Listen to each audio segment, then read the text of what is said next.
Thank you. Great to be here, everyone. So today I've kind of putting together the hacker's guide for attacking the supply chain.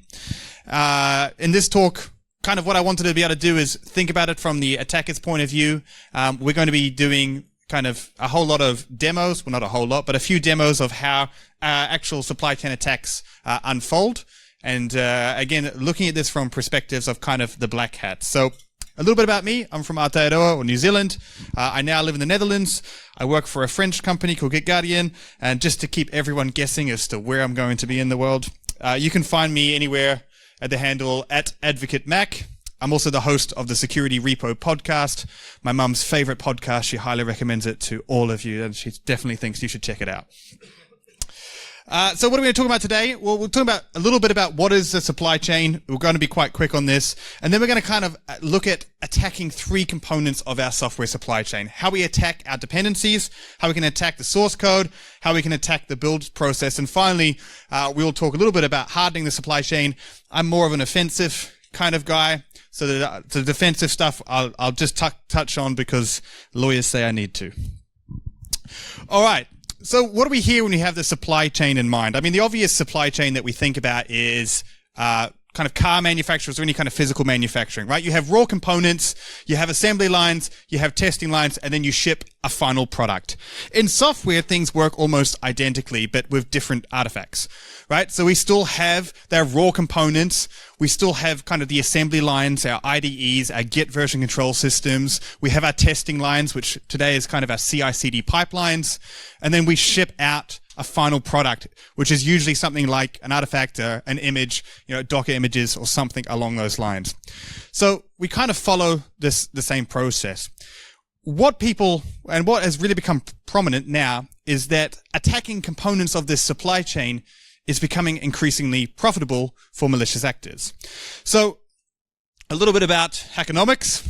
So we have malicious organizations now, and I say organizations intentionally, where we still have individual threat actors, but mostly we're talking about, or at least in this case, we have businesses.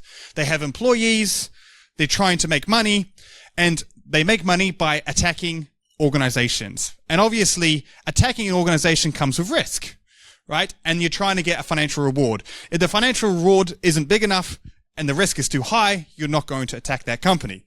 And so a lot of organizations have been immune from this type of attack because, well, the payoff wasn't high enough. Right now, insert supply chain, attack a component of the supply chain, we can simultaneously attack hundreds, thousands, potentially tens of thousands of different organizations.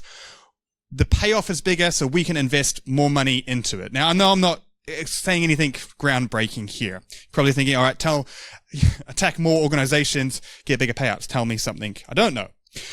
But we can actually formulate a lot of this in economic models. So here is an economic model that was put out by a paper by Cartwright, who looked at how we can financially model the impact of a supply chain attack. And what this financial model is trying to put out is, what is the total disruption cost going to be of me targeting this component of a supply chain? Because if I can figure out what the cost of that is, I can extrapolate from that what the potential reward is. So I won't go too much into financial model. It's way too late to be doing this kind of maths. But basically, we can figure out using this equation, the ongoing or cumulative effect of multiple companies through this. So these are the levels of sophistication that these malicious organizations are actually going to, right? They're using sophisticated economic models to try and determine what that total cost and impact is so that they can figure out how much money can I invest in attacking this component of the supply chain. And that's why we're seeing increasingly sophisticated types of attacks on these supply chains, because it's not just a risk game of trying to throw it out there, hope something sticks. No, we can formulate that we can generate X from this, so therefore we can actually produce it. So what does our software supply chain look like? So this is a model called Salsa. It's very simple, and it just elegantly explains our software supply chain. Right? We have our developer, they create source code, it goes into a build process, dependencies are pulled into there, and a package comes out. So these are kind of the elements of a supply chain. All of these elements are susceptible to supply chain attacks. And all of these elements can be and have been attacked. What I want to do in this talk, because I don't have long enough to go through all of it, is I want to look at how we can attack the source process, how we can attack the build process, and how we can attack our dependencies. And I want to give demos and concrete examples of how this actually happens in real life and move on from there. So let's start by targeting open source packages.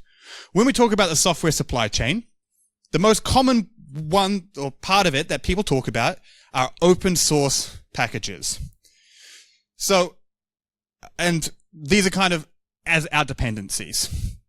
So when we think about the applications that we build, 85% of the source code, some people say 90, some people say 95. I'm just going to say 85. It's going to vary. But around about 85% isn't code that you write, it's code that you pull in from your different libraries. We have a problem that we trust this more than our own code, right? So if you think about your own code, you know the developers that you have. When you pull and do a pull request, or when code's merged, it goes through code reviews. You want to make sure you're using the correct formatting.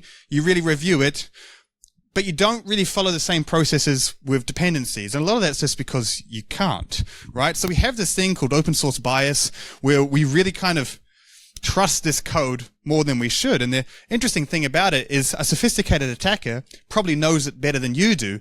Therefore, they know 85% of your application better than you actually understand it. So software dependencies.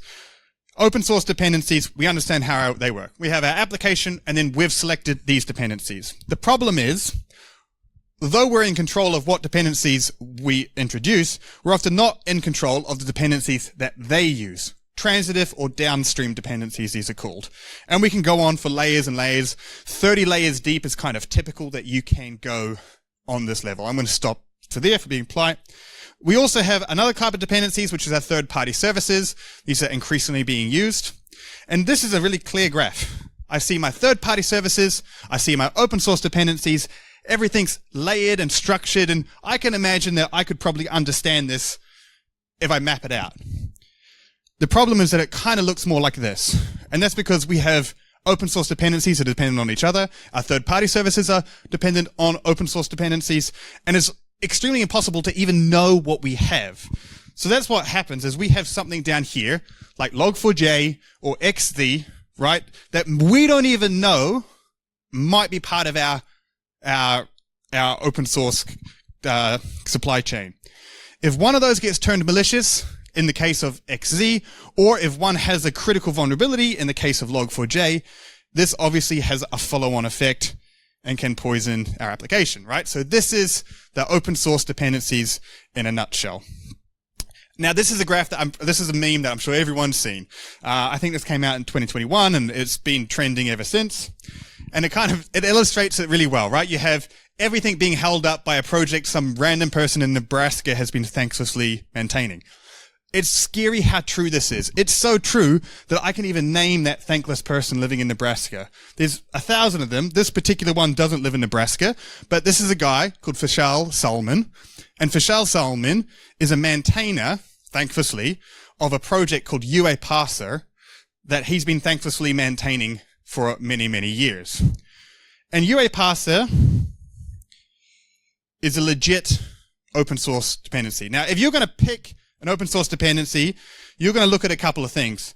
You're going to look at how many versions it has, how many weekly downloads it has, how many dependents. All of this tells me that this is a very legit open source project. Well maintained, well used, ticks all of the boxes. But the problem is that it's still run by an individual. This guy here, Fishal Salman. And a while ago, on a Russian hacking forum, this came out to say that, hey, I'm selling access to an NPN account. This account has no two-factor authentication. There's 7 million weekly downloads at this point, and I want bidding to start, $10,000 starting bid, $20,000 you can have it. He was basically selling access to this account, right? I'm sure you've figured out whose account we're selling access to. It's the guy that's been thanklessly maintaining a project who didn't have two-factor authentication on their project. Not to blame him, but just to say that this is how easy. Attackers have targeted him through probably what was sophisticated phishing campaigns to be able to gain access to this account so that they could sell it. Some crypto miners was put on that. It took several weeks, but eventually Fischel did manage to get back control of his account. But by that point, thousands of people were using, I think millions of people were actually using the vulnerable version of this. And there's also a little bit in how they shipped that out to kind of make that possible. So this is kind of a process of a supply chain attack where they've targeted a component in the supply chain, they've turned it malicious, and the people that were affected by that were kind of powerless in here. There's other examples where in the account of Event Stream, there was an application called Event Stream, that this was kind of no longer being actively maintained. Someone from the community came over and said, I'll take over this project. That person did lots of good work. They then added something called FlatMap Stream, which was a downstream dependency. The problem was this nice, kind member of the community had malicious intention. FlatMap Stream, the only purpose of that was to turn Event Stream malicious. But because it was transitive, because it was downstream, no one really noticed it. And then Event Stream was turned malicious. So another example of how that can happen. So what's kind of the playbook here? Well, there's a pretty solid playbook that attackers use to attack open source dependencies, right? Step one, probably want to create a GitHub account, right? And we can see in 2021, a guy called Jaitan created a GitHub account, right? Now, then you got to build up trust of the organization, right? You have to start making non-malicious contributions because no one's going to trust you. So in April 2022, that guy started making lots of submissions to a very popular package. Well, I wouldn't say popular, but very important package, something that was part of the core Linux project.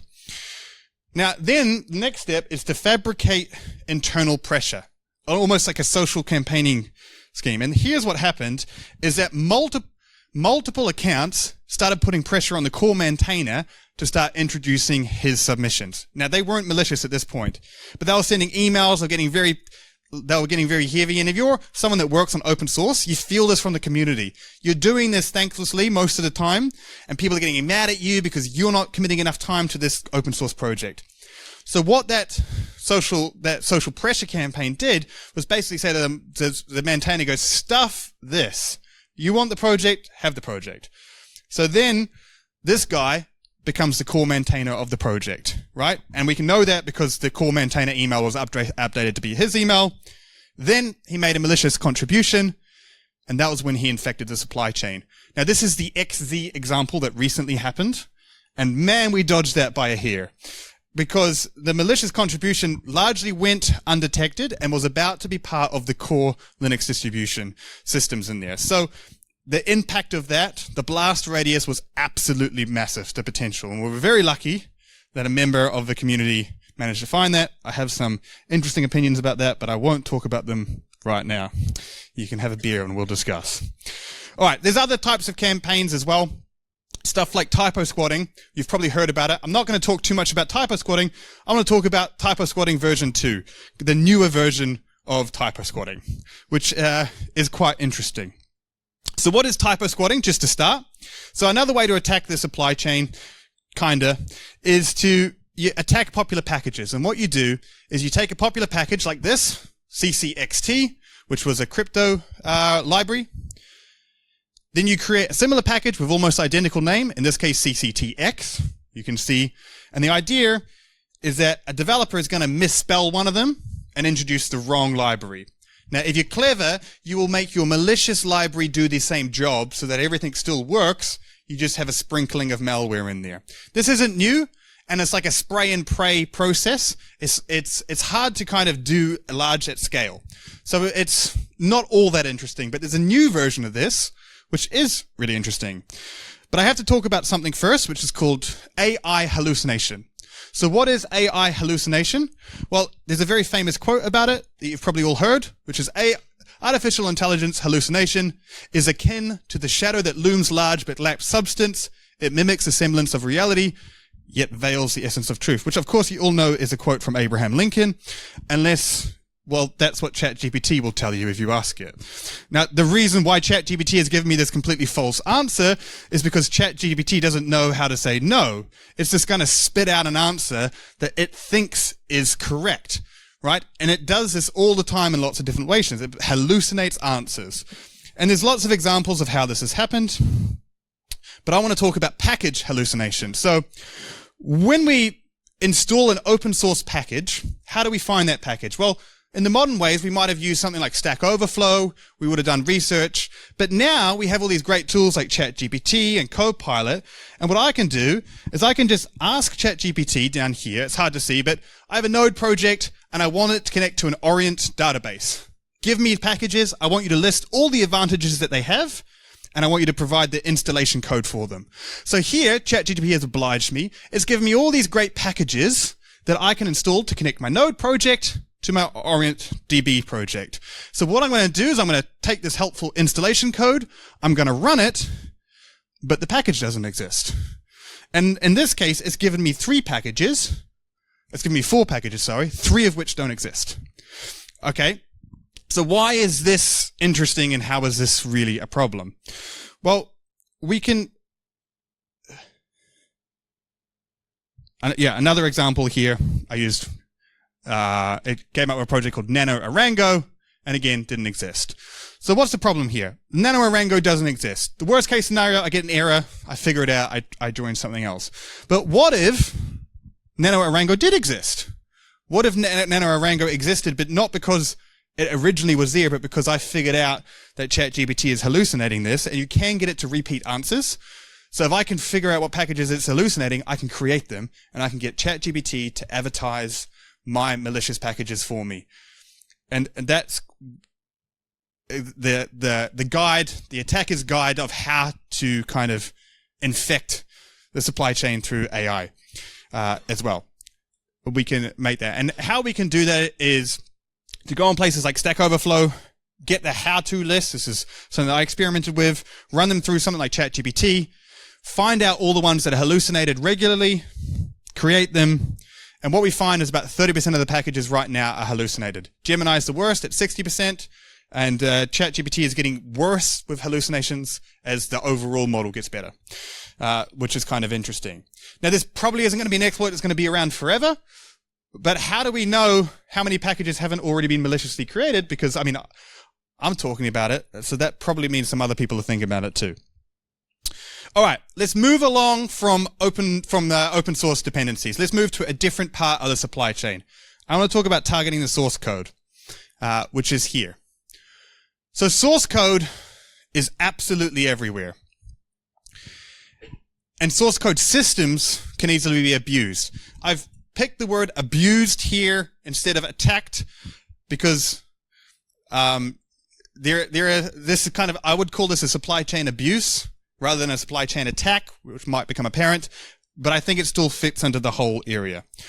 So source code doesn't need to be sensitive, but it often contains the secrets of your organization. And I've kind of used secrets in there as a bit of a pun, because when I'm referring to secrets, often I'm talking about things like API keys, credentials.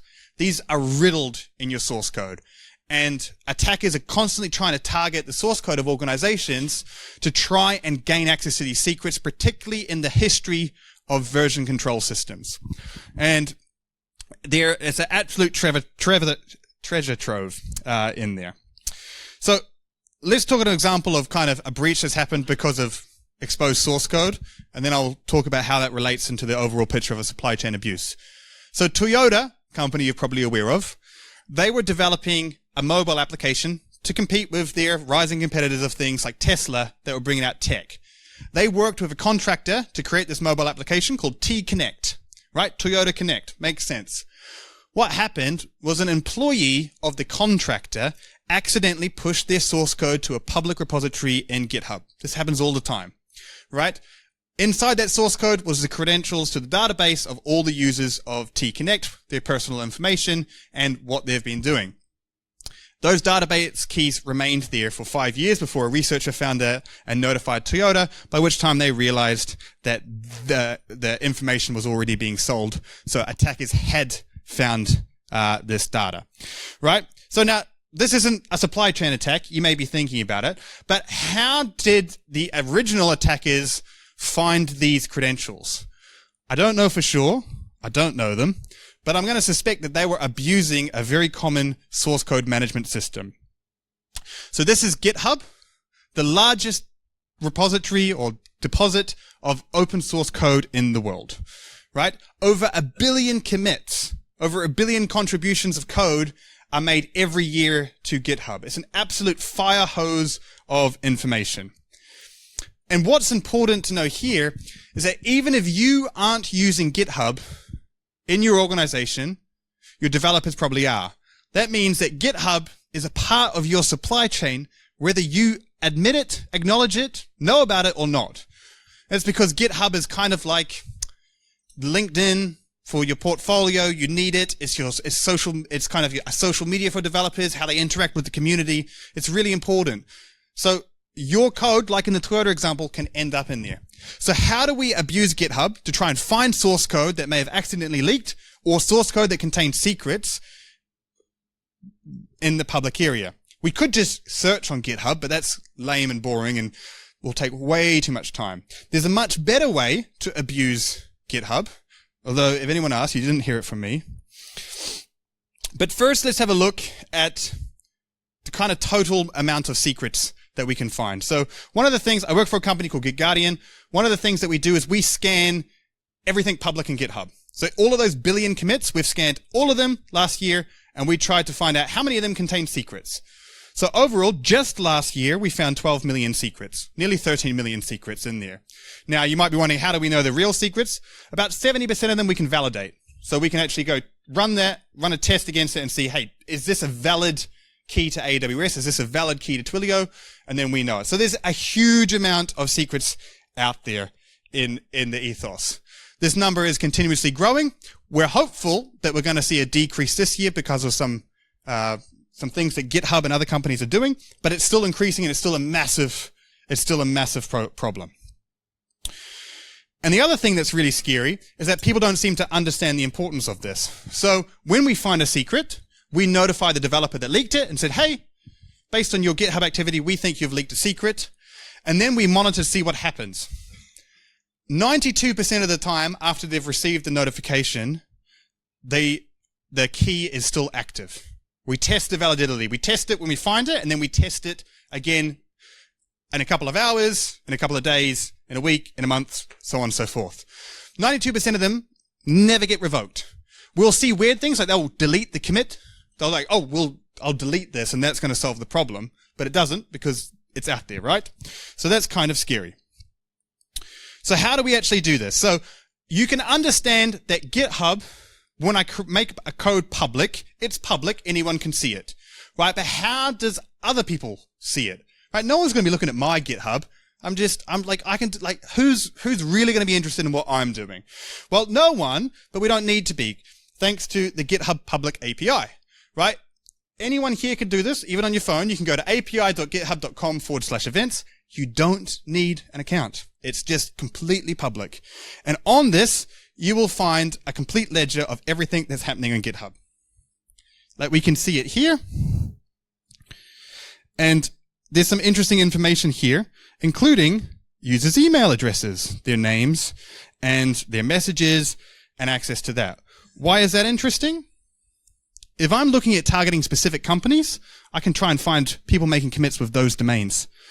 Look for them, get their GitHub IDs, and start trying to find information on them to see if there's secrets. So now I can get more targeted. Now I can go from 1 billion commits to maybe 1 million interesting commits that I want to look at as an attacker. There's a bunch of events that are published in here.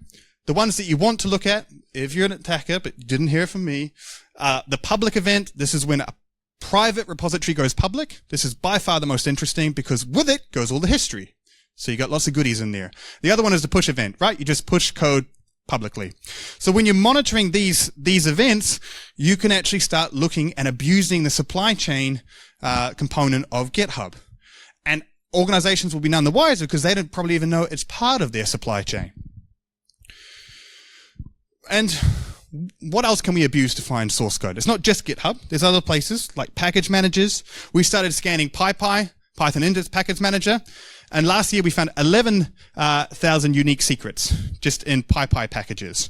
So these are other places, which, I mean, a PyPy package is basically just a compiled version of source code, right? It's source code. Source code contains secrets.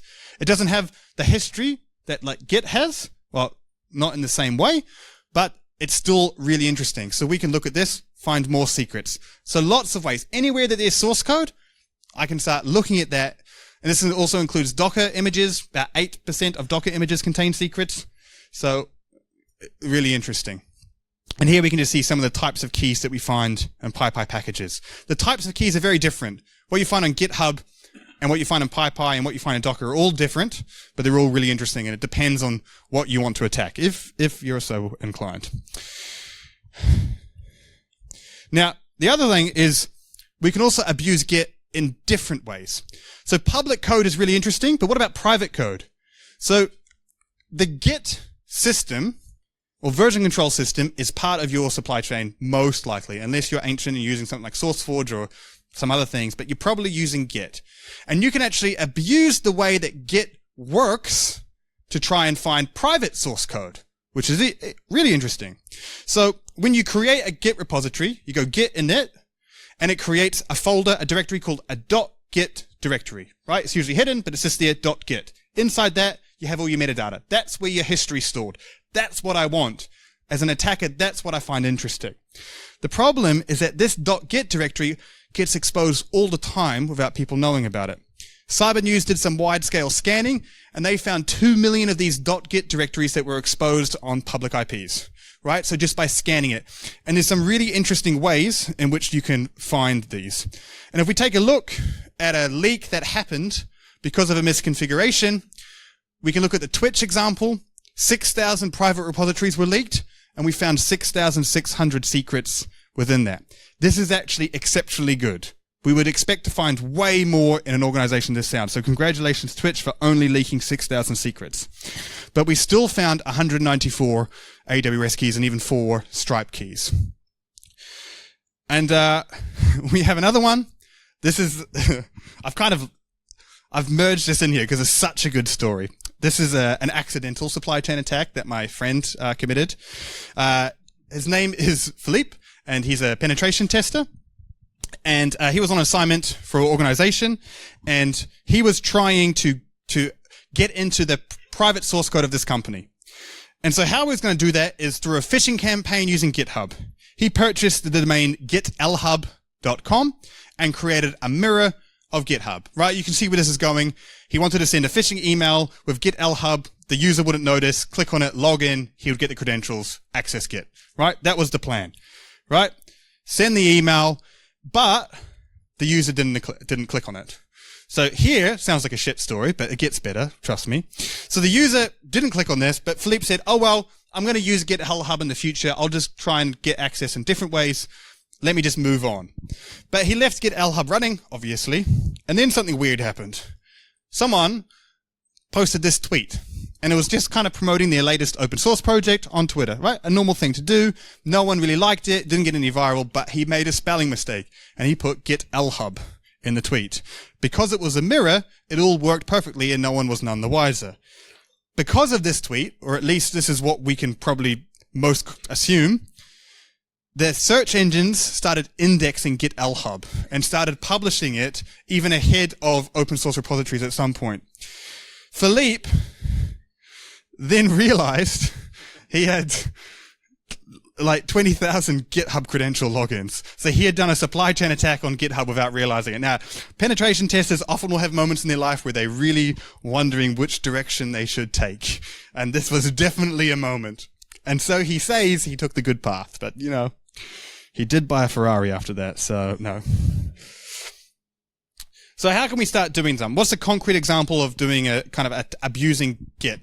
So here I'm going to use the example of abusing the .git folder to try and get access to private source code. So what I'm doing is I'm attacking algolia.com, and I'm using a tool to get all of the subdomains associated with algolia.com.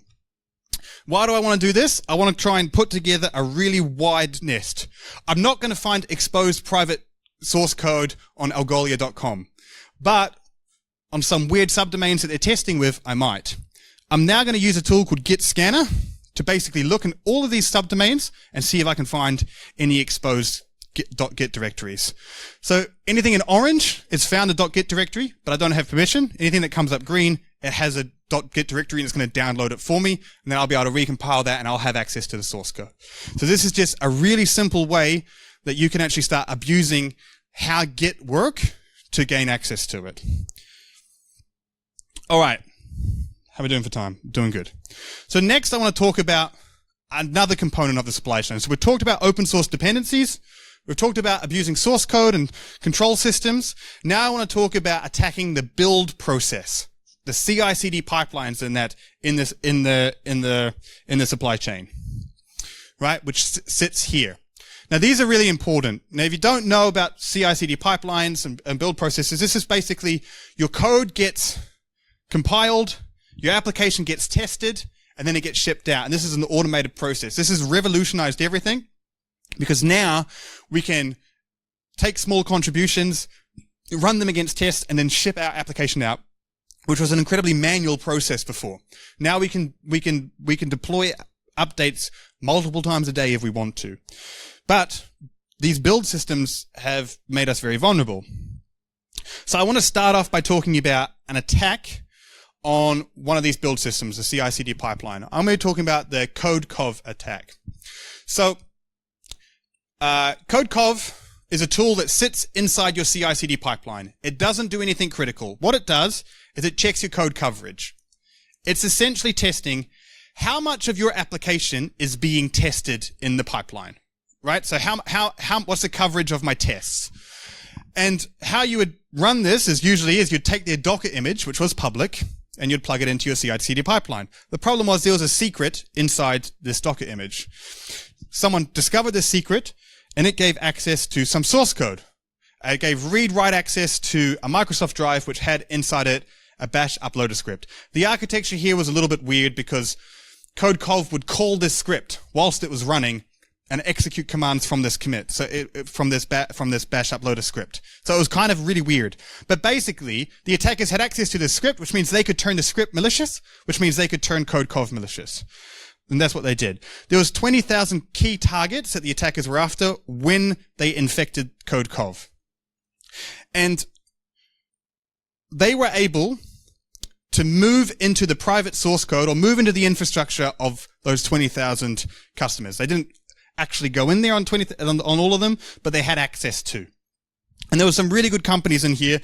Rapid7, Twilio, Monday.com, HashiCorp. So how did they do this? What did they actually do? What they said is in this bash uploader script, they added one line of code, which said, whenever CodeCov is run, dump the environment variables and send them remotely to me, the attacker. So what that means is when your application is being tested, when it's built, it needs to connect to all your systems, your database, your source code, your third-party services. How does it do that? It has secrets, it has passwords, it has credentials in its environment variables. Now, even if they're test environments, some of them, like source code credentials, are still highly, highly sensitive. So the attacker was saying, every time you run CodeCov, dump all of those passwords, all of those secrets, send them to me, and I'll be taking them. Thank you very much. So that's how they were able to move into it. And it was quite a big deal. This was the line of code that they have on line 525. This bash scripts, they're not my thing. So I can understand how someone missed this. They're kind of something you just want to do and then never look at it again. I almost never pick on companies for breaches because I truly believe it can happen to anyone. But I am going to pick on one company, which is HashiCorp. I really like HashiCorp as a company. If you work for HashiCorp, don't sue me. But HashiCorp create a product called Vault. It is a secrets manager. It is a fantastic secrets manager. Their whole pitch of Vault is that you no longer have to hard code secrets. You will no longer have secrets in your source code because our product is so good. And to a large extent, it is true. Everyone should be using some kind of Vault. However, because of this breach, attackers made it into HashiCorp's private source code, and HashiCorp had to announce that they had exposed private keys in their private source code. The point of this is if HashiCorp has secrets in their source code, there is no hope for absolutely anyone else. Another compromise, which is similar on this, was with Circle CI. Instead of targeting a component of the CI/CD pipeline, in this take, they targeted the actual CI/CD pipeline itself. So they infected, they put malware on a developer's machine. The attackers did. They then stole a session cookie. These are more sensitive than passwords because they bypass MFA. They then got access to the client's encrypted secrets that CircleCI had installed. Keyword there is encrypted, but they were still able to access the infrastructure and also private source code of lots of other companies. How do they do that with encrypted secrets? Well, people were just using really shitty master passwords. Basically, they brute forced their way through this database, and with brute force attacks, you're either going to find a match in under a minute, or you're never going to find one ever. Right? So that's basically what they did, and they were able to gain access into the networks, into the source code of all of these different companies using CircleCI. Basically because attackers managed to target the system. Now this looks kind of simple. This is incredibly sophisticated to try and get malware onto the right developer's machine. This developer had privileged access. He was targeted. It was probably a very long campaign to be able to do that, and one that paid off because they were targeted. So this is how you can target it. All right. What's an attack example? Now, coming out with a working demo of attacking a CI/CD pipelines is a challenge, but one that I tried to do. So here is an example of how you can attack a CI/CD pipeline. In particular, here we're using open source projects to attack it. The goal here is this open source package, I want to turn malicious. I want to inject malware onto it. So I want to find a good open source package, and I want to inject malware onto it. I'm going to do that through a CI/CD pipeline, GitHub Actions, right? So how this works is a contributor to the open source will make a pull request. It will go through GitHub Actions. GitHub Actions will run some checks on it so that the maintainer can look at it and see if that should be something they should merge into the main thing, right? Goes for manual review, they pull it in. The attack example of this is that they make a pull request and it goes through manual review, but instead of that, the pull request has code in it that makes it do something malicious, that then injects malware onto the open source package without the manual review. So we can target the GitHub Actions, and this can happen. How do we do this? Well, it depends on how the GitHub Actions is set up, but a lot of these are set up incorrectly with vulnerable processes. In this case, the workflow is calling the pull request title. Now, why you would do this is you'd want all your information there. So you're saying, hey, print the pull request title, print all the checks, print the runs about it. So I want to see everything so that I can see it. It makes sense. And there's plenty of examples of this actually happening. But what I'm going to do is in my pull request title, I'm going to run a command to inject malware. So I have an example of this working. So here I have the open source project. And in here, you will see this is my GitHub Actions YAML file. It's a little bit blurry. Hopefully that might clear up, but I'll explain what's happening. Here it's printing the pull request title in the YAML file, right, of what's happening. So basically I'm printing that out. What I'm going to do now is I'm going to switch to the attacker's perspective, and I'm just going to inject code into my pull request head. So I'm going to make a pull request now. Make pull request, and then as the title, I'm running a curl command to get malware, which is going to an address. In this case, I just have a demo where I'm just going to say pwned. All right, I'm just trying to echo the word pwned, but you could put anything in here. You could put any kind of malware that you want. And what's really important here is when I run this pull request, it's going to execute this without anyone doing anything. No one has to accept this. Just the process of me making the pull request will run this malicious script because of the way that this has been set up. So here, the pull request has been made. The maintainer has done nothing. But what you'll see in a minute is that the GitHub action will run.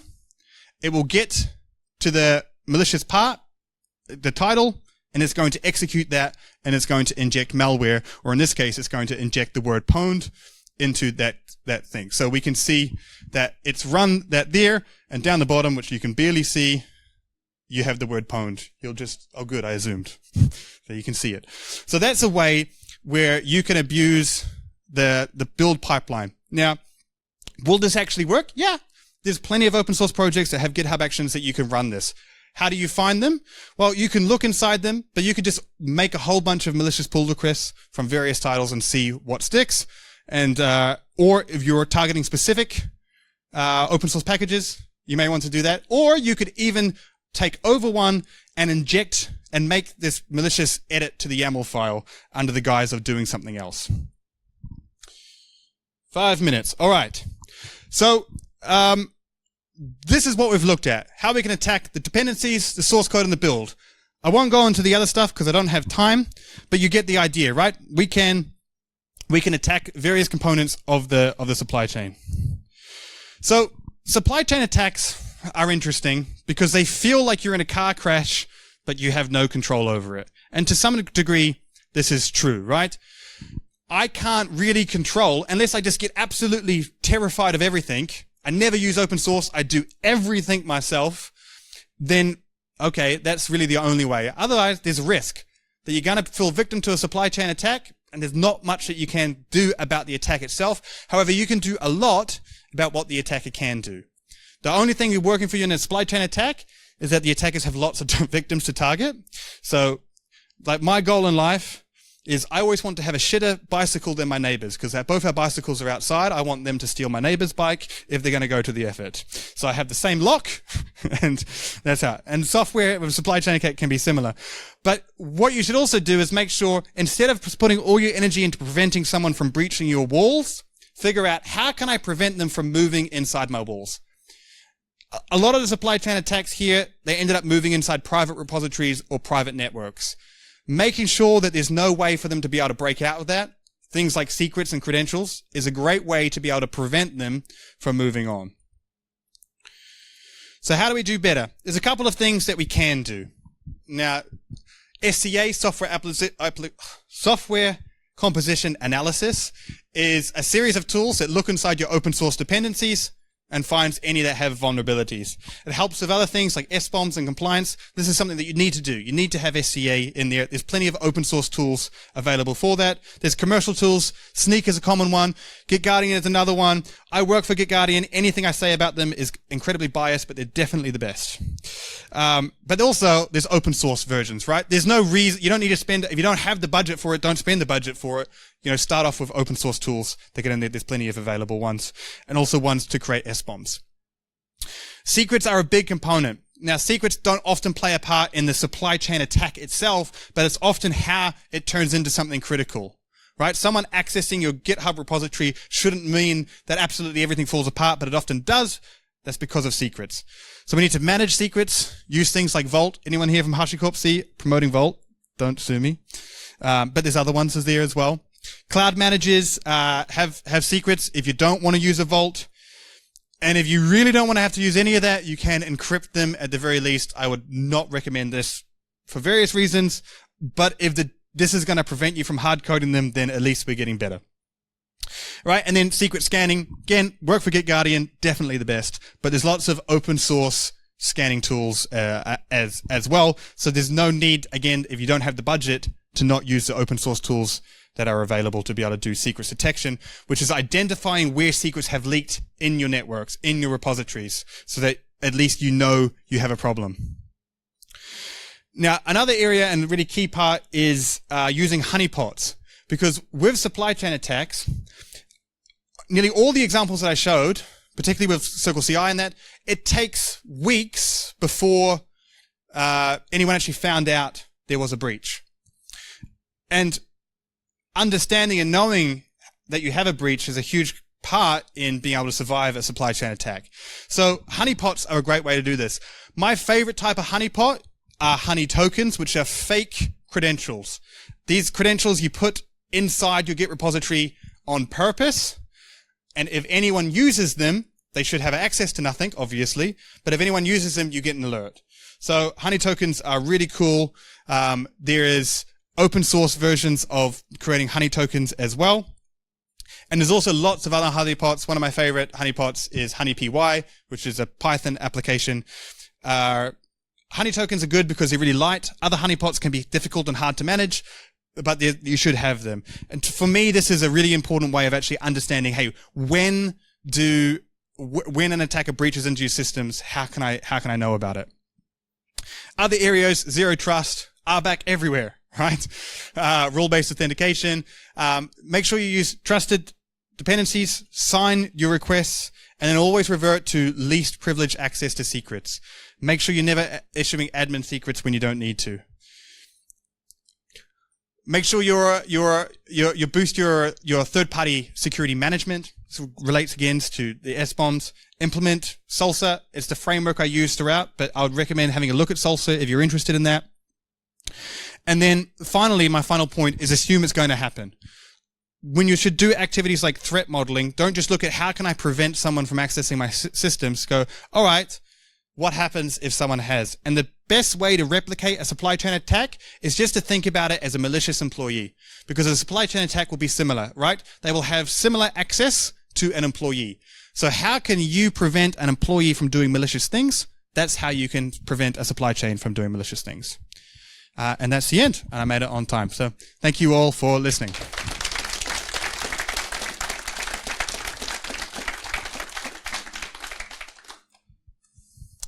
Oh, and we have time for questions, if you have questions. Yeah. How do you come across the LLM attackers? Yeah. There was a research paper that started looking at hallucinations in other areas, and then we started looking at the packages for it. The hallucinations happen pretty much everywhere with LLMs. A funny story about my first experience of hallucinations is that on my podcast, plug Security Repo podcast, damn it.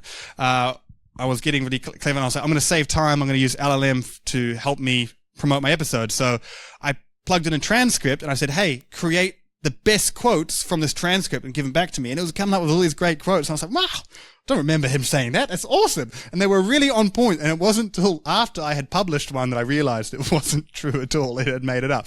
But it did sometimes do correct ones and sometimes not. So I'm a little bit vindicated there. But that was my first experience of hallucination. But there is some other really good research from people that have done hallucination. I just can't remember but there was a paper written that you'll be able to find in there, but I forget the company, but there's which has gone into much deeper than what I have. Yeah. Seems like for a while there's this belief that when a slow supply chain attack comes out, everybody jumps, oh, it was a nation state who has the time and resources, blah blah blah. Mm-hmm. Is it reaching a point, or has it reached a point where that's just a wrong assumption to make instantly? And it's probably reasonable that anybody could be done just for commercial.